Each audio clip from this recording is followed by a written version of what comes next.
राधे राधे, जय माता की भक्तों। आप सभी का स्वागत करती हूँ स्पिरिचुअल ज्ञान साधना में और आप सभी से अनुरोध करती हूँ कि स्पिरिचुअल ज्ञान साधना को सब्सक्राइब कर लीजिए और बेल आइकन को प्रेस कर दीजिए ताकि आपको नई नई वीडियोस का नोटिफिकेशन मिलता रहे। जय माता की, राधे राधे। माता रानी के नवरात्रे आ गए हैं। शेरों वाली मैया हमारी धरती पर आ गई हैं और घर घर में विराजी हैं। जगह जगह चारों तरफ से जयकारों से ये सारा संसार गूंज उठेगा। और कल पहला नवरात्रि है 3 अक्टूबर 2024 को। तो आज की वीडियो में हम आपको बताएंगे कि कलश स्थापना, माता की चौकी की स्थापना हम किस प्रकार से करें। तो सबसे पहले हम जहाँ पर भी कलश स्थापना करेंगे वहाँ साफ़ सफाई करके थोड़ा सा गंगा जल छिड़क लेंगे, जैसे कि अभी मैंने बताया है आपको। इसके बाद देखिए ये चौकी है, ये सारी तैयारियां हमें करके रख लेनी है और जल से हम पवित्र कर लेंगे, गंगा जल से। इसके बाद हम यहाँ पर आटा लेकर एक चौक बनाएंगे।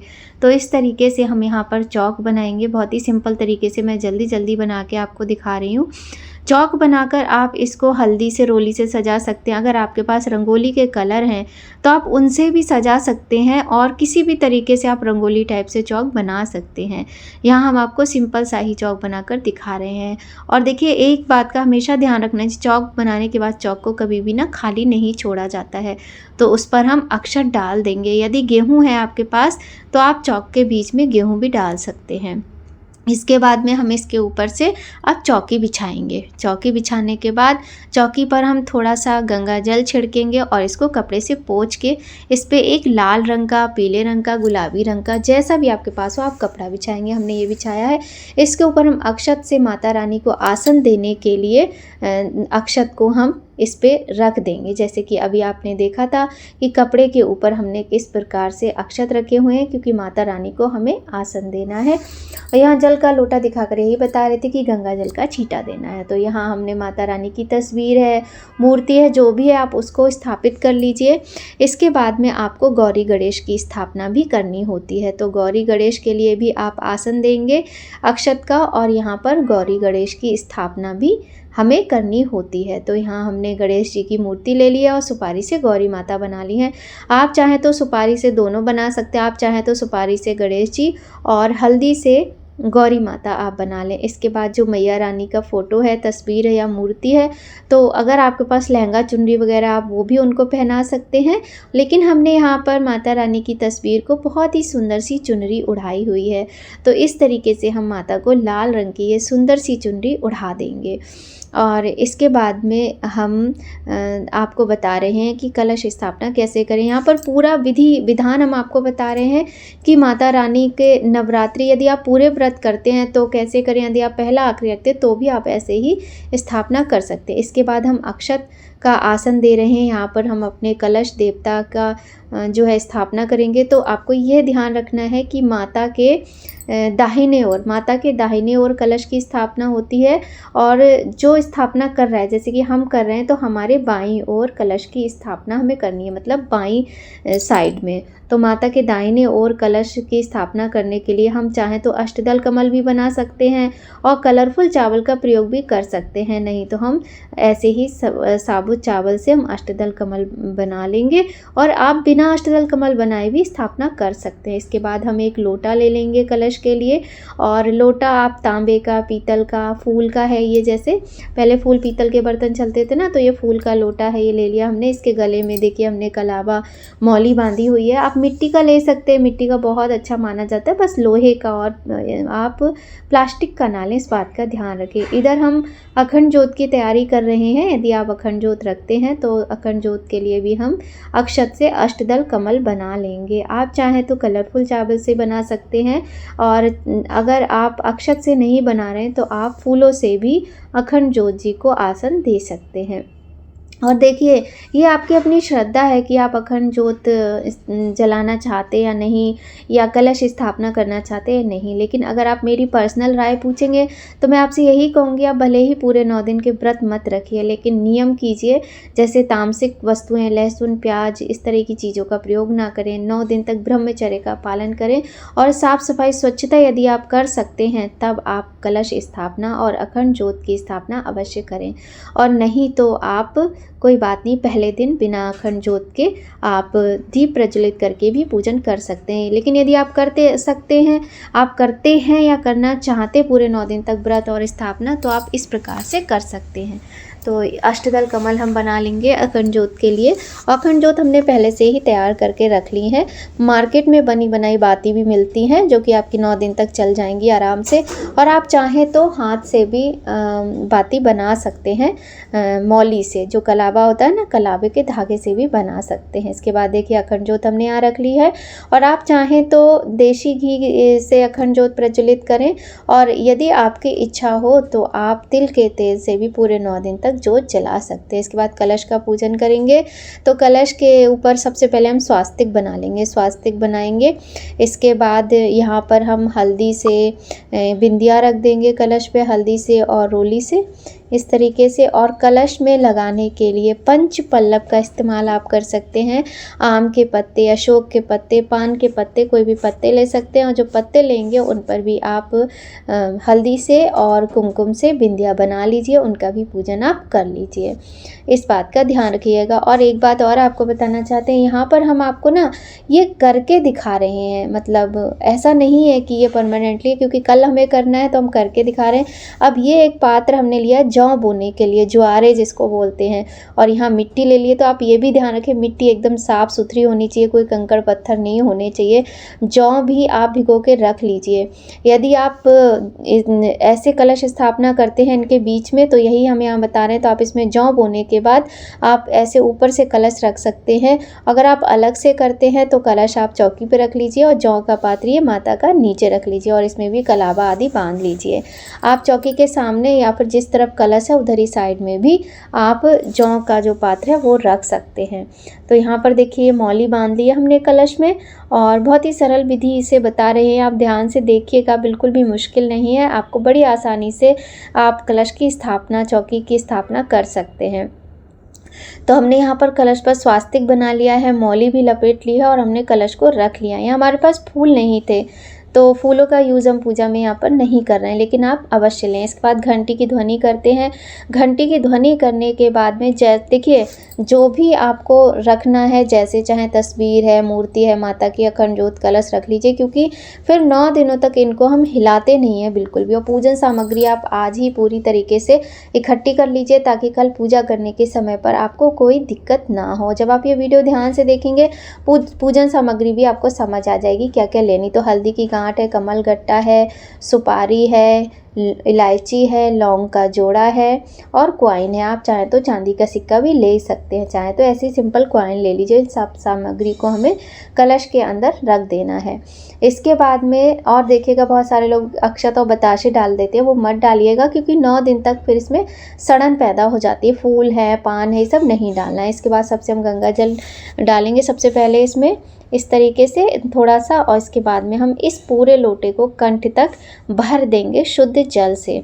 शुद्ध जल से हम इसको भर देंगे। भरने के बाद में हम इस पर एक पात्र से इसको ढक भी देंगे। तो पात्र से ढकने के बाद जो पात्र होगा, हम उसमें अक्षत से उस पात्र को भर देंगे। और ये जो पत्ते हैं ये हम आपको बता ही चुके हैं, ये आपको लगाने हैं। तो अभी तो फ़िलहाल हम आपको यहाँ पर एक तरीके से डेमो करके दिखा रहे हैं। तो जो पत्ते घर में थे हमने वही ले लिए हैं, और किंतु आप आम, अशोक और पान के पत्ते ही लें। पंच पल्लव भी ले सकते हैं, शमी है, नीम है, ये पत्ते भी ले सकते हैं। तो इस तरीके से हमने इसको ढक दिया है, और अक्षत भरे हुए पात्र से हम कलश को ढक देंगे। इसके बाद आप चाहें तो ये नारियल ले सकते हैं, जो पानी वाला जटा वाला नारियल होता है, और इसकी आँख आपको अपनी तरफ करनी होती है। इस पर चुन्नी और कलावा लपेटते हैं, किंतु हम कलश स्थापना में सदैव ही श्रीफल का इस्तेमाल करते हैं। जैसे कि ये वाला जो है, इस पर देखिए हमने चुन्नी लपेट दी है और कलावा लपेट दिया है, और इस तरीके से हम कलश स्थापना करते हैं। ये श्रीफल होता है, इसको मतलब ये सूखा हुआ होता है, इसमें अंदर से नारियल वगैरह भी नहीं निकलता ना, पानी निकलता है। तो हम हमेशा इसी का इस्तेमाल करते हैं पूजा में। तो इस तरीके से देखिए हमारी कलश स्थापना हो गई। अब हम दिया प्रज्वलित करेंगे। अब दीप प्रज्वलित कर लिया। अगर आप अखंड दीप जलाते हैं ना, तो अखंड दीप को भी प्रज्वलित आप यहीं पर इसी समय पर कर लीजिएगा। इसके बाद सबसे पहले जो है, आप अखंड दीप यदि जलाना चाहते तो अखंड दीप पर जल छिड़किए, प्रज्वलित कीजिए, हल्दी रोली लगाइए, अक्षत चढ़ाइए, पुष्प चढ़ाइए और भोग लगाइए। अब हम करेंगे अपने कलश देवता का पूजन। तो कलश देवता का पूजन करेंगे, गणेश जी और गौरी माँ का पूजन करेंगे, माता रानी का पूजन करेंगे। तो ये विधि भी आप ध्यान से देख लीजिएगा। बहुत ही सरल तरीके से हम यहाँ पर आपको सारी विधियाँ बता रहे हैं। यहाँ धूप भी हमने जला ली है, तो धूप दिखाएंगे। कलश देवता जो है, इसमें देखिए 33 कोटि देवी देवताओं का वास होता है। ये वरुण देवता इनको कहा जाता है। तो ओम वरुण देवताभ्यो नमः, इस तरीके से मंत्र बोलते हुए हम इनका पूजन करेंगे। तो सबसे पहले हम क्या करेंगे, कलश पर जल छिड़केंगे। जल छिड़कने के बाद में हम इन पर सबसे पहले जो है चंदन लगाएंगे। इस तरीके से चंदन लगाएंगे। चंदन लगाने के बाद हल्दी लगाएंगे और हल्दी लगाने के बाद हम इन पर रोली से तिलक करेंगे और रोली से तिलक करने के बाद हम इन पर अक्षत चढ़ाएंगे। अक्षत चढ़ाने के बाद में हम पुष्प चढ़ाएंगे और पुष्प चढ़ाने के बाद हम इनको भी कुछ ना कुछ भोग में अवश्य ही अर्पण करेंगे। तो इस तरीके से हमारा कलश देवता का पूजन हो जाता है। वरुण देवता का ध्यान करते हुए, उनका आवाहन करते हुए हमें यहाँ पर इनका पूजन करना है। अब हम करेंगे अपने गणेश जी का पूजन। तो गणेश जी और गौरी माता का पूजन सबसे पहले होगा। यहाँ हम देखिए आपको अखंड ज्योत के बारे में बता रहे हैं। यदि आपको अखंड ज्योत जलानी है तो इनका पूजन पहले ही कर लेना है। आप बाद में भी कर सकते हैं। इनको भी सेम प्रोसेस है इनका पूजन करने का। से जल छिड़का, रोली लगाई, हल्दी लगाई, चंदन लगाया, अक्षत चढ़ाए, पुष्प चढ़ाए। इसके बाद हम गौरी गणेश और माता का पूजन करेंगे। तो उनको भी सबसे पहले हम जल चढ़ाएंगे और गणेश जी को, गौरी माता को, दुर्गा माता को और सिंह देवता को।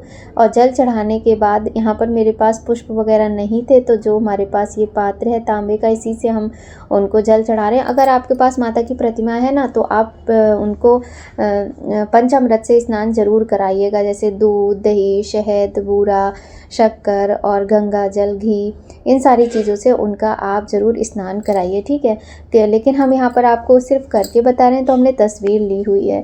तो यहाँ पर हमने जल चढ़ा लिया। इसके बाद हम गौरी गणेश को, माता रानी के जितने भी अस्त्र शस्त्र होते, सिंह देवता हैं, इन सभी को एक साथ हल्दी, रोली, सिंदूर, कुमकुम और चंदन सभी कुछ लगाएंगे। सबको एक साथ ही लगाएंगे। पहले गणेश जी, गौरी माता, फिर माता रानी और उसके बाद जो भी अस्त्र शस्त्र हैं और सिंह देवता हैं। बार बार रिपीट कर रहे हैं, ध्यान से सुनिएगा। इसके बाद में हम सबको अक्षत चढ़ा देंगे। गणेश जी, गौरी माता, शेरावाली माता, सिंह देवता सभी को हम यहाँ पर अक्षत चढ़ाएंगे। इसके बाद हमारे जो गणेश जी महाराज हैं, तो गणेश जी प्रथम पूज्य हैं, उनको हम यहाँ पर जनेऊ चढ़ाएंगे। उनको जनेऊ अर्पण कर दिया है। इसके बाद में जो गौरी माता हैं, देखिए माता को तो हमने चुनरी उड़ाई है, शेरावाली माता को। तो हम जो गौरी माता बनाई हुई हैं, उनको हम कलावा जो है वो माता को वस्त्र स्वरूप हम अर्पण करेंगे। वस्त्र स्वरूप हम जब माता को कलावा अर्पित कर देंगे, तो देखिए इसी तरीके से हमारा पूजन जो है, यही प्रोसेस हमारा रहेगा। माता को हमने चुनरी उड़ा दी है, यहाँ हम यही बता रहे हैं आपको। और इसके बाद में हम माता को लगाएंगे भोग। और हाँ, ये भी ध्यान रखना है कि आपके जैसे ये जो जोत है, तो जोत की गर्मी कहीं पत्तों में तो नहीं लग रही, ये सब पहले ही आप ध्यान में रखिएगा। और घंटी की ध्वनि करना बिल्कुल मत भूलिएगा। तो यहाँ पर हमने कुछ फल ले लिए हैं और बताशा है, बताशे का भोग माता को ज़रूर लगाइए। पान अभी हम नहीं लाए हैं, किंतु आप पहले दिन और आखिरी दिन, पड़वा और अष्टमी के दिन पान का भोग माता को लगाएं। तो पान के ऊपर आप सुपारी, कमलगट्टा, इलायची, लौंगा जोड़ा, बताशा रख के माता को भोग लगाएं, इस प्रकार से। और ये भोग स्वरूप माता को समर्पित करना है। इसके अलावा माता को 16 श्रृंगार की सामग्री भी अवश्य ही अर्पित करनी है। तो यहाँ पर जगह कम हो रही थी, तो जगह बना रहे हैं सामान रखने के लिए। अब माता को हम 16 श्रृंगार की सामग्री अर्पित करेंगे और पहले दिन ही अर्पित करनी चाहिए, तो बहुत शुभ रहता है। और जो सामग्री आप पहले दिन अर्पित करते हो, वो सामग्री आप स्वयं भी इस्तेमाल कर सकते हो। तो 16 श्रृंगार की सामग्री अगर आप पूरी 16 नहीं लेते हो, तो कम से कम चूड़ी, सिंदूर, बिंदी, आलता, मेहंदी, बिछिया, ये सारी चीज़ें आप ले लीजिएगा, ये अर्पित कीजिएगा। इससे पहले हम आपको एक चीज़ और यहाँ बताते हैं कि जैसे बहुत सारे लोग माता की चौकी लगाते हैं तो षोडश मातृका और नवग्रह की स्थापना भी करते हैं। तो आप अक्षत से आप 16 खाने बना लीजिए और 9 खाने बना लीजिए। जैसे 9 जगह आप थोड़े थोड़े अक्षत की ढेरी लगाइए और 16 जगह लगाइए, तो ये षोडश मातृका बन जाते हैं। आप चाहें तो इन पर, जैसे हमने नवग्रह पे सुपारी रखी है ना, आप षोडश मातृका पर भी ये सुपारी ऐसे 16 सुपारी रख के षोडश मातृका का स्वरूप इनको मानकर पूजन कर सकते हैं। तो आप नवग्रह और षोडश मातृका इसी प्रकार से बनाइएगा, अगर आप बनाते हैं तो, या आप बनाना चाहते हैं तो। ऐसा कोई इम्पॉर्टेंट नहीं है, वरना आप सिंपल तरीके से माता की स्थापना कर सकते हैं। तो यहाँ पर इनका भी हम पूजन करेंगे, इन पर सेम तरीके से जल चढ़ाएंगे नवग्रह देवता पर, इनका मंत्र बोलते हुए। और इनका मंत्र नहीं आता है तो आप माता दुर्गा का मंत्र, जैसे ओम जयंती मंगला काली भद्रकाली कपालिनी दुर्गा क्षमा शिवा धात्री स्वाहा सुधा नमोस्तुते, इस प्रकार से माता का मंत्र बोलते हुए माता को, नवग्रह को और माता जो षोडश मातृकाएँ, इनको जल चढ़ाएंगे। इनको भी हल्दी, चंदन, रोली सभी कुछ चढ़ाएंगे, पुष्प चढ़ाएंगे, अक्षत चढ़ाएंगे, भोग लगाएंगे और हम धूप दीप भी दिखाएंगे। इन पर भी आप वस्त्र स्वरूप मौली चढ़ाइएगा ज़रूर, ठीक है। तो इनका पहले दिन इसी प्रकार से हम पूजन करते हैं, जैसे हम स्वयं करते हैं वैसे आपको बहुत ही सरल विधि से बता रहे हैं। तो यहाँ पे इनका पूजन हो गया है। इसके बाद हमने देखिए भोग भी लगा दिया है और भोग भी लग गया है माता को। हमने 16 श्रृंगार की सामग्री भी हम माता को अर्पित करेंगे। अब हम क्या करेंगे, सबसे पहले करेंगे यहाँ पर कुछ पाठ वगैरह करेंगे। इसके बाद में हम अग्यारी करेंगे और आरती करेंगे। अब हमारी पूजा लगभग हो ही चुकी है। अगर पाठ विधि आपको जाननी है कि पाठ किस प्रकार से करना है तो उसके लिए आप कमेंट कीजिएगा, आपको हमारे चैनल पर बहुत जल्द पाठ विधि भी मिल जाएगी, ठीक है। अब देखिए 16 श्रृंगार की सामग्री है जो कि हम माता को टच करा के चौकी पर रख लेंगे। नहीं चौकी पर जगह है तो आप एक साइड में सारी सामग्री एक छोटी सी ऐसी बांस की डलिया में करके माता को स्पर्श करा के रख लीजिएगा। और पहले ही दिन 16 श्रृंगार की सामग्री हमें चढ़ा देनी चाहिए। और आप चाहें तो ये मंदिर में भी चढ़ा सकते हैं, लेकिन मंदिर में चढ़ाने के लिए अगर आप चाहें तो अलग से भी ले सकते हैं और ये घर में चढ़ा दीजिए, मंदिर में चढ़ाने के लिए अलग से ले लीजिएगा। हम तो ऐसे ही करते हैं, जैसा हम करते हैं वैसा ही हम आपको बता रहे हैं। तो माता को 16 श्रृंगार की सामग्री लेकिन अवश्य ही अर्पित करनी चाहिए, ठीक है। अब हम पाठ करेंगे तो दुर्गा चालीसा का पाठ कर सकते हैं और जो भी माता के पुस्तकें आती हैं काफ़ी सारी, विंध्येश्वरी चालीसा हैं वो भी कर सकते हैं। और यहाँ पर हम श्री दुर्गा सप्तशती जी जो गीता प्रेस की आती हैं उनका पाठ करेंगे। तो ऐसे पूजन करने के बाद में माता का पाठ करना चाहिए। यदि सुबह के समय आपके पास समय नहीं है तो शाम के समय भी आप कर सकते हैं। पाठ करने के बाद अग्यारी करनी है तो आप चाहें तो प्लेट में या फिर मिट्टी के पात्र में भी अग्यारी कर सकते हैं। हमने यहाँ पर ये तांबे का पात्र लिया है, इसको एक प्लेट में रख लिया है ताकि कपड़ा ना जले, क्योंकि ये गर्म हो जाएगा तो कपड़ा जलने का डर रहेगा। तो इस सब चीज़ों का ना पूजा पाठ में ध्यान रखना चाहिए। और यहाँ पर हमने एक कंडा ले लिया है, गाय के गोबर का कंडा मार्केट में बड़ी आसानी से मिल जाता है, और उसके छोटे छोटे टुकड़े कर लिए हैं। उस पर इस तरीके से उसको घी से भिगो लिया है। इस तरीके से जब हम कर लेते हैं ना तो अग्यारी करने में हमें प्रॉब्लम नहीं होती है। थोड़ा सा कपूर हम यहाँ पर डाल देंगे और इसके बाद में हम कपूर डालने के बाद में हम जो अग्यारी करने जा रहे हैं उनको हम प्रज्वलित कर लेंगे इस तरीके से, क्योंकि जितना अच्छा इनमें अग्नि होगी उतने ही अच्छे तरीके से हमारी अग्यारी हो जाएगी। फिर हम इन्हें प्रणाम करेंगे, इनको जल छिड़केंगे और जल चढ़ाने के बाद मतलब बहुत ज़्यादा जल नहीं, आपको छींटा देना है 1-2 ऐसी दूर से।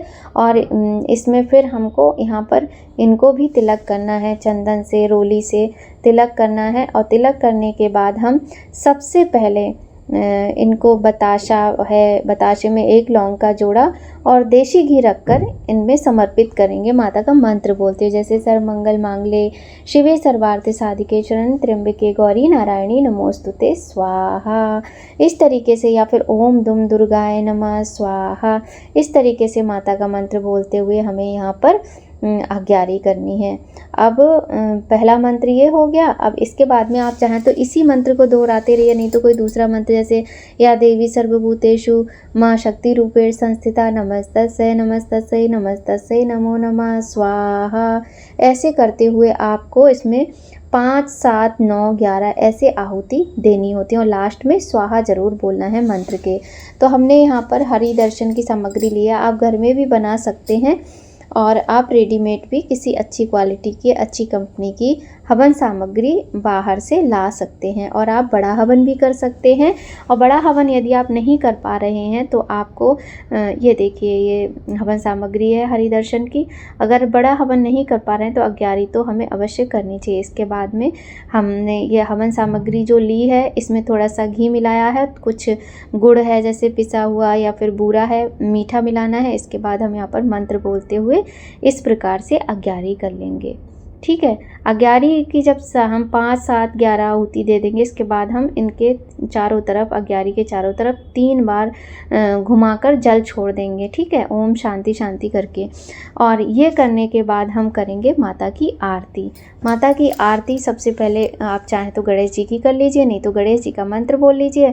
और माता की कोई भी आरती जैसे ओम अम्बे तुम हो जगदम्बे, काली जय दुर्गे खप्पर वाली, या फिर ओम जय अम्बे गौरी मैया जय श्यामा गौरी, ऐसे करते हुए माता की हमें आरती कर लेनी है। और आरती करने के बाद हमारी पूजा जो है संपूर्ण हो जाती है। और कपूर से भी, जैसे दिया है, आप चाहें तो सिंगल दिए से आरती कर लीजिए, नहीं तो दिए को एक प्लेट में रख के और कपूर से और इससे दिए से आरती करनी है। और आप सिर्फ कपूर की आरती भी कर सकते हो, ऐसा नहीं है कि दोनों ही होना चाहिए। बस हम आपको यहाँ पर करके दिखा रहे हैं कि आप इस प्रकार से कर सकते हो। तो ये हमने आरती का दिया ले लिया है, यहाँ पर एक साइड में हम कपूर का दिया बना के रख लेंगे। और घंटी की ध्वनि करते हुए हमें इस बात का भी ध्यान रखना है कि माता को बहुत ही प्रिय है घंटी की ध्वनि। घंटी की ध्वनि करते हुए हम इस प्रकार से यहाँ पर माता की आरती कर लेंगे। ज़्यादा आरती करने का आपका मन है तो आप ज़्यादा भी कर सकते हैं, नहीं तो एक आरती तो आपको करनी ही चाहिए। तो इस प्रकार से माता की आरती हम करेंगे। और आरती करने के बाद आरती के चारों तरफ हम जल घुमा देकर और पृथ्वी पर छोड़ देंगे। इसके बाद हम भगवान को यानी माता को आरती दे देंगे। हम मंत्र बोलना है, त्वमेव माता च पिता त्वमेव, त्वमेव बन्धुश्च सखा त्वमेव, त्वमेव विद्या द्रविड़ं त्वमेव, त्वमेव सर्वं मम देव देव। इस प्रकार से हमें बोलना है। और माता का मंत्र भी बोल सकते हैं। आप माता को आरती देने के बाद हम स्वयं आरती ले लेंगे और रख देंगे, फिर प्रणाम कर लेंगे। व्रत का संकल्प लेना बिल्कुल भी मत भूलिएगा। माता को बोलिएगा कि आपने आज व्रत रखा है, एक व्रत रखा है तो वो बताइएगा। पूरे 9 दिन के व्रत रखे हैं तो माता से आप अपने लिए शक्ति सामर्थ्य मांगिए कि माँ कि मैं आपके 9 दिन तक पूजा व्रत करना चाहती हूँ, मुझे इतनी शक्ति दीजिए, इतनी सामर्थ्य दीजिए, मुझे आशीर्वाद दीजिए कि मैं बिना किसी विघ्न के आपके व्रत पूर्ण कर सकूँ। इस प्रकार से माता से विनती कीजिए।